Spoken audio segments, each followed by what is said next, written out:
Hello everyone, আমি নীলাঞ্জনা। চলো আজকের দিনটা তোমাদের সাথে শেয়ার করি। আজকে চলে গেছিলাম ইয়োগা ক্লাসে। ইয়োগা ক্লাস থেকে ফিরে আজকে আমি দেখলাম বাড়িতে ব্রাউন ব্রেড নেই, তাই জন্য মাকে বললাম এমনি পাউরুটিটাই তুমি দাও।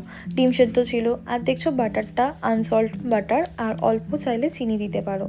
আমি অল্প একটু চিনি দিই। আমার ওষুধপত্রগুলো ঠিকঠাক করে রাখছি, অনেকটা মেস হয়ে রয়েছে। আমি চেষ্টা করি যখন আমি ইয়োগা ক্লাসে যাই তখন হেঁটে যাওয়ার, হেঁটে আসা তো হয়, কিন্তু যাওয়ার সময় আমি বেশিরভাগ টোটো করেই যাই। তোমরা আমাকে অনেকেই জিজ্ঞাসা করছো পিসিওটির জন্য আমি কি করি। পিসিওটির জন্য ডক্টর আমাকে বলেছে ইয়োগা ক্লাস বা জিম করতে। আমি ইয়োগাটা করি, এক্সারসাইজ করতে বলেছে মেইনলি। আজকের লাঞ্চে রয়েছে ভেন্ডি সেদ্ধ, নুন ছাড়া, থানকোন পাতা বাটা, করলা আলু দিয়ে লঙ্কা দিয়ে মাখা, থোর ভাজা, নোটে শাক, চিংড়ি মাছ। পিয়ারের ভিডিও শুট করে আমাকে এডিট করতে হবে আজকে। মাকে বলেছিলাম মটর সেদ্ধ করতে, মা ছোলাটাই বেশি সেদ্ধ করেছে। আমি শুধু মটরগুলো খেয়ে দিয়ে দিয়েছি, এই বাটারটা দিয়ে ভেজে নিয়েছিল।